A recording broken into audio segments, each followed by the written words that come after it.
Imagina Roma en el año 204 después de Cristo. La ciudad late con el bullicio de miles de voces, pero en las sombras del barrio de Subura está a punto de ocurrir algo que sacudirá los cimientos del imperio. Un joven de apenas 16 años, con sangre imperial corriendo por sus venas, es traicionado por la persona en la que más confiaba, su propio hermano gemelo. Lo que comienza como una noche de celebración se transforma en la pesadilla más humillante y degradante jamás sufrida por un heredero al trono de Roma. Su nombre es Marco Aurelio Antonino, pero la historia lo recordaría como Caracalla. El emperador que, después de sobrevivir a una traición inimaginable, regresaría transformado en uno de los gobernantes más crueles y temidos que el mundo haya conocido. Cursor blanco con forma de mano hacia la derecha, quédate hasta el final, porque descubrirás cómo un hermano, cegado por la ambición, convirtió al heredero del imperio en esclavo. Y cómo esa experiencia dio origen a un reinado de terror que cambió la historia de Roma para siempre. Para entender esta historia, tenemos que viajar al corazón del Imperio Romano en el año 204. Roma vivía un momento de poder y expansión bajo el mando del emperador Septimio Severo, un hombre que había logrado consolidar su autoridad tras décadas de guerras civiles. Su sueño era crear una dinastía sólida, un linaje que asegurara la continuidad del poder en su familia. Ese plan parecía perfecto. Septimio tenía dos hijos gemelos, Marco Aurelio Antonino, el primogénito, y Publio Septimio Geta. Ambos habían nacido en Lugdunum, la actual Lyon en Francia, y desde pequeños fueron educados para gobernar. Pero aunque compartían la misma sangre, sus personalidades eran radicalmente distintas. Marco, el mayor, era impulsivo, orgulloso y militar en esencia. Las legiones lo admiraban y lo veían como un futuro comandante. Geta, en cambio, era calculador, político y frío. Y aunque la ley romana favorecía a Marco por haber nacido primero, Geta no aceptaba la idea de vivir siempre bajo la sombra de su hermano. En aquel entonces, la sucesión imperial no era simplemente un asunto familiar. Era una lucha de poder que involucraba al Senado, al ejército y a la élite de Roma. Cada gesto, cada favoritismo del emperador podía inclinar la balanza. Y en esa tensión, la rivalidad entre hermanos se convirtió en algo mucho más peligroso, una guerra silenciosa por el trono. Cursor blanco con forma de mano hacia la derecha, y fue en ese clima de ambición y desconfianza donde Geta tomó la decisión que cambiaría para siempre el destino del imperio. Eliminar a Marco sin ensuciarse las manos con un asesinato. Su plan era mucho más retorcido. Marco Aurelio Antonino cumplía 16 años. El palacio imperial se preparaba para una ceremonia solemne, el Senado y las legiones serían testigos de su proclamación oficial como heredero. Era el día en que su destino parecía sellado, pero en las sombras, Geta ya había decidido que ese día jamás llegaría. Geta no quería un asesinato directo. Sabía que matar a Marco despertaría sospechas inmediatas en su padre, el emperador. En cambio, ideó un plan más perverso: destruirlo de raíz, arrancarle la dignidad y manchar su nombre de tal forma que nunca pudiera reclamar el trono. Para lograrlo, recurrió a un hombre temido en toda Roma, Marcus Brutus Corbus, comerciante de esclavos. Un experto en borrar identidades y transformar nobles en mercancía anónima. La noche antes de la ceremonia, Geta invitó a su hermano a una celebración privada en una villa a las afueras de Roma. Marco, ingenuo y confiado, aceptó la invitación. No podía sospechar que aquel banquete sería su última cena como príncipe libre. El vino estaba cargado con narcóticos traídos de Egipto, un veneno silencioso que adormeció poco a poco sus sentidos hasta sumirlo en la inconsciencia. Cuando Marco cayó desplomado, hombres armados irrumpieron en la villa. En cuestión de minutos fue encadenado y trasladado en secreto por túneles subterráneos que llevaban directo al barrio más oscuro y peligroso de la capital, Subura.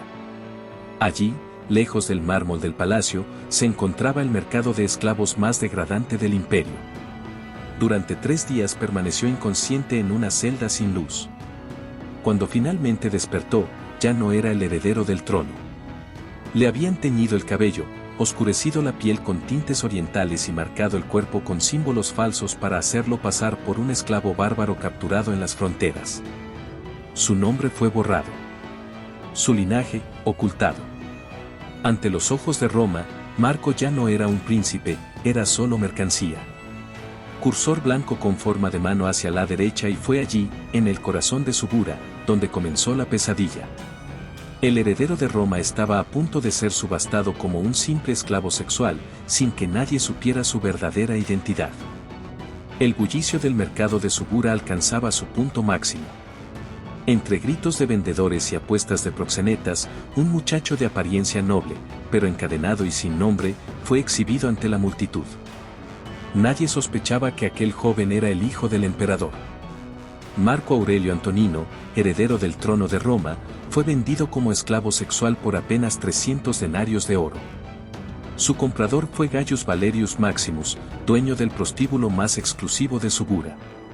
Allí, las fantasías de los poderosos se cumplían a puerta cerrada. El edificio de 3 pisos no era solo un lupanar, era una fábrica de degradación. En el primer nivel, catálogos ilustrados permitían a los clientes elegir mercancía. El segundo albergaba habitaciones decoradas con aceites y perfumes. Y en el tercero, como en una prisión dorada, dormían los esclavos cuando no estaban siendo utilizados. Fue allí donde Marco recibió una nueva identidad, Marcus Servus, un supuesto bárbaro capturado en Germania. Durante días fue aislado en una celda, alimentado apenas con pan y agua, hasta que su cuerpo y espíritu parecieran doblegarse. Su primera experiencia como esclavo sexual llegó pronto, un senador anciano lo reclamó como entretenimiento de lujo. Lo que Marco vivió esa noche fue más que una humillación, fue una herida en su dignidad, una marca imborrable que lo acompañaría toda la vida. Pero en lugar de quebrarse, Marco empezó a desarrollar una estrategia de supervivencia mental. De día, obedecía. Jugaba el papel del esclavo dócil, complaciente, incapaz de resistencia. Pero de noche, en la soledad de su celda, recordaba quién era realmente. No Marco Servus, sino Marco Aurelio Antonino, heredero del Imperio Romano. Y en esa dualidad nació una nueva fuerza, la de observar, memorizar y esperar. Cada cliente se convertía en un libro abierto. Marco almacenaba nombres, rostros, secretos confesados en la intimidad, debilidades escondidas bajo el placer. Sin saberlo, los hombres más poderosos de Roma estaban alimentando al joven que un día tendría en sus manos la venganza.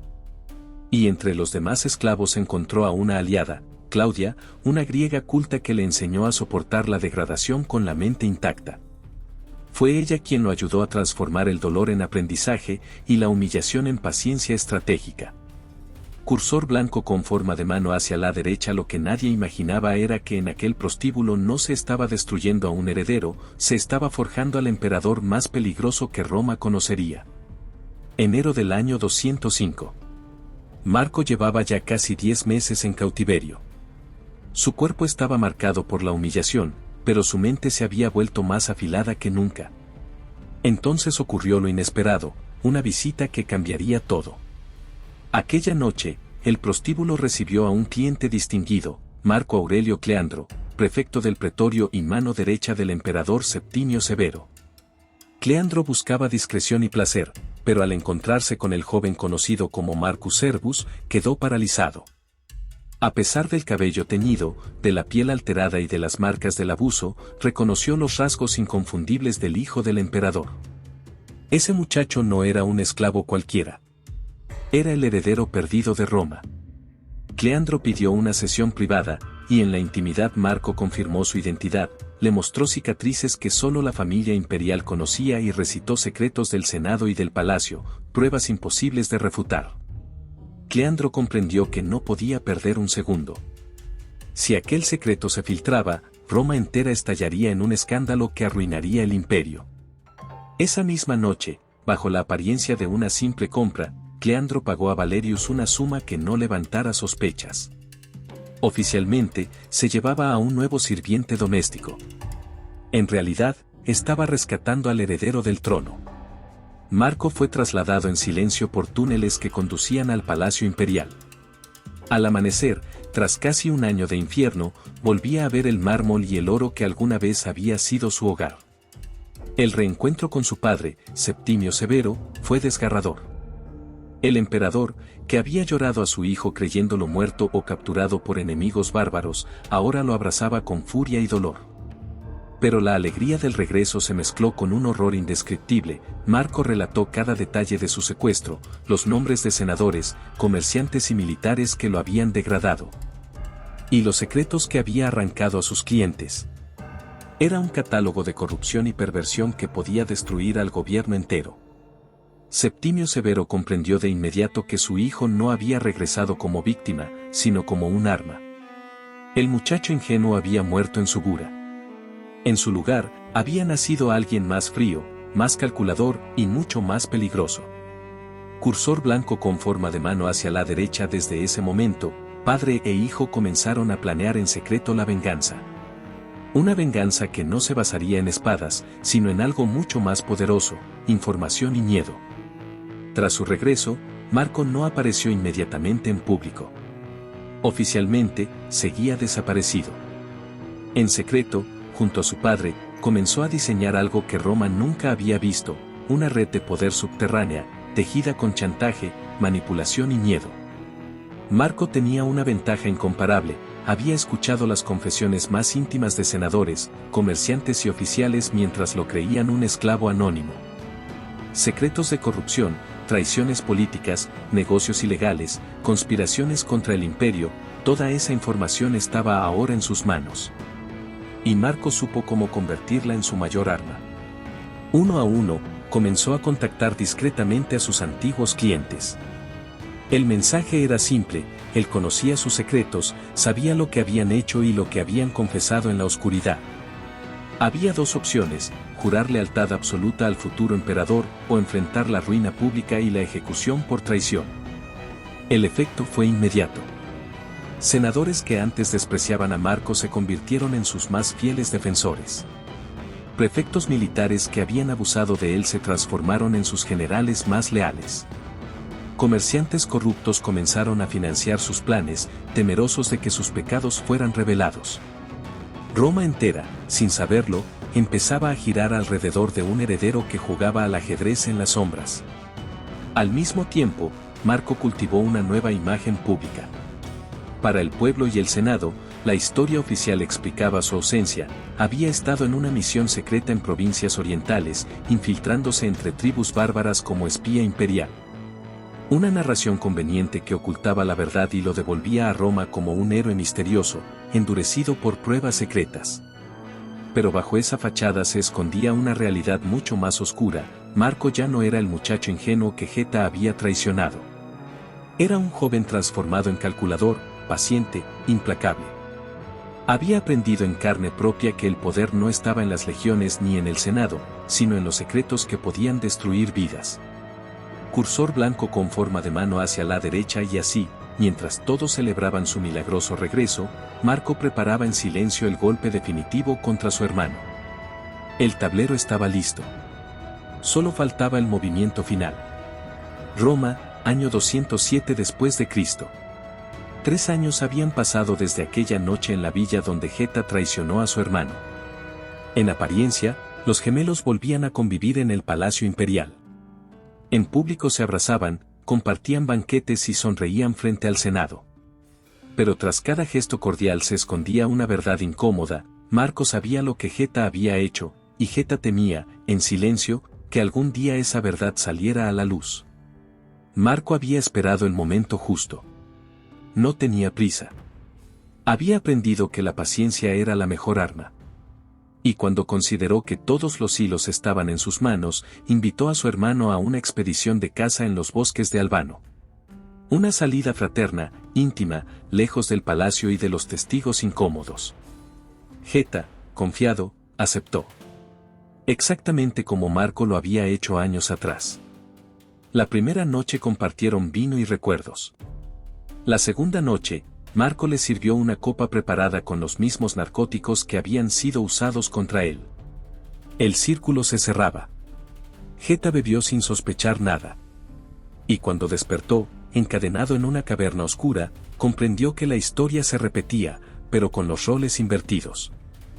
Frente a él estaban los 3 cómplices de la conspiración original: Corbus, el comerciante de esclavos; Valerius, dueño del prostíbulo; y Fabius, uno de los proxenetas que facilitó la venta. Todos prisioneros, todos humillados. Marco apareció iluminado por antorchas, con un rostro endurecido por el dolor y la venganza. Les mostró documentos, confesiones y pruebas que confirmaban lo que Geta había hecho. No había salida, no había negación posible. La sentencia de Marco fue tan cruel como calculada. Geta viviría lo mismo que él. Sería vendido como esclavo, rebautizado con un nombre falso, obligado a servir a los mismos clientes que alguna vez abusaron de su hermano. Cada humillación sería documentada, cada lágrima convertida en un testimonio vivo de justicia implacable. No sería un castigo rápido, sería una degradación lenta, metódica, imposible de escapar. Durante meses, Geta pasó por el mismo infierno que Marco. Pero a diferencia de su hermano, carecía de la fortaleza mental para resistir. Se quebró. Perdió su identidad, su orgullo, su dignidad. Lo que alguna vez fue un príncipe astuto y ambicioso se transformó en una sombra obediente, incapaz de rebelarse. Marco había logrado su venganza, pero al observar a su hermano destruido, comenzó a comprender un vacío inesperado. Había ganado, sí, pero la victoria no le devolvía nada de lo que había perdido. Cursor blanco con forma de mano hacia la derecha y sin embargo, la historia aún no terminaba. La muerte del emperador Septimio Severo abriría un nuevo capítulo, y con él, el nacimiento oficial de Caracalla, un emperador que gobernaría con la misma crueldad con la que había ejecutado su venganza. El emperador Septimio Severo muere en la ciudad de Eboracum, la actual York, en Britania. Con su partida, el imperio romano queda en manos de su hijo mayor, Marco Aurelio Antonino, conocido ya por todos como Caracalla. Había llegado el momento que durante años había esperado. Por fin, la corona imperial descansaba sobre su frente. Pero el ascenso estaba teñido de sombras. Geta, reducido a un hombre roto, fue traído de vuelta al palacio para enfrentar su final. Ya no quedaba en él el joven ambicioso que una vez planeó la traición. Era apenas una sombra, incapaz de razonar, incapaz de comprender. Marco lo observó en silencio. No había rastro del hermano que lo había vendido, ni del rival que lo había desafiado. Solo quedaba un cuerpo vacío. Y en ese instante, Caracalla comprendió una verdad amarga: su venganza había sido demasiado perfecta. Había destruido a su enemigo, sí, pero también había destruido al único espejo de su propia existencia. Geta fue ejecutado en secreto. Oficialmente, Roma nunca supo la verdad. Se habló de bandidos, de heridas en combate, de conspiraciones sofocadas. Lo cierto es que aquel joven brillante que alguna vez pudo haber sido emperador desapareció de la historia, consumido por la justicia implacable de su hermano. Caracalla quedó solo en el trono, dueño absoluto del imperio, pero prisionero de un vacío que ni todo el poder del mundo podía llenar. Ese día, al recibir las insignias imperiales, Caracalla no celebró.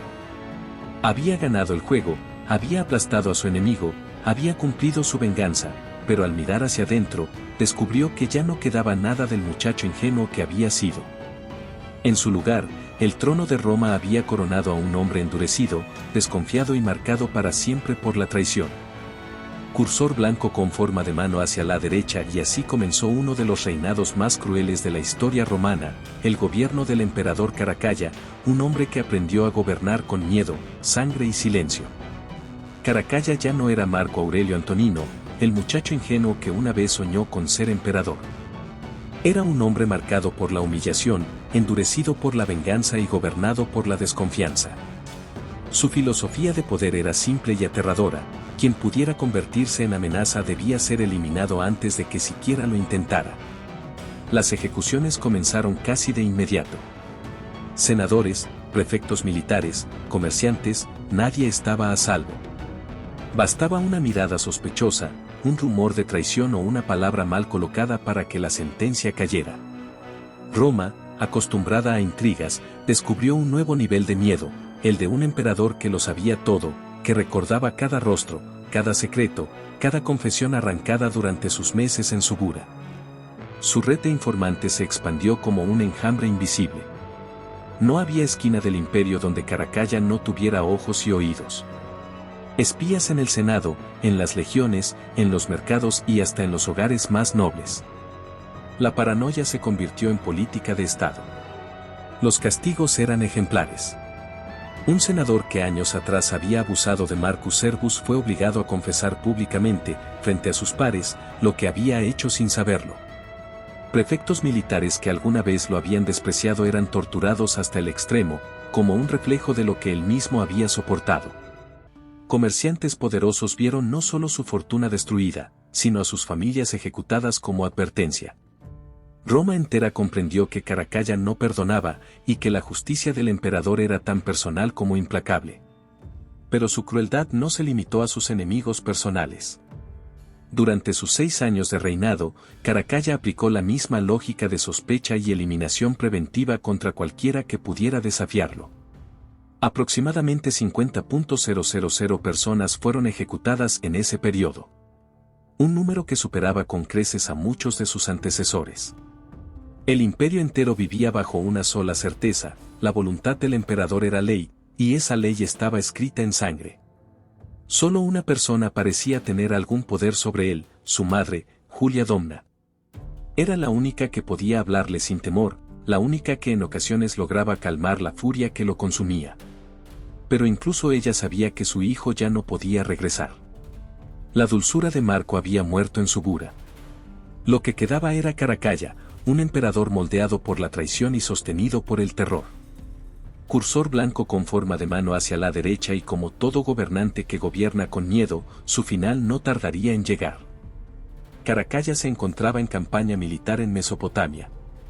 El emperador que había ejecutado a miles por sospecha, que había construido un reinado basado en el miedo, parecía intocable. Pero su final llegó de la forma más irónica y cruel posible, en el momento más cotidiano.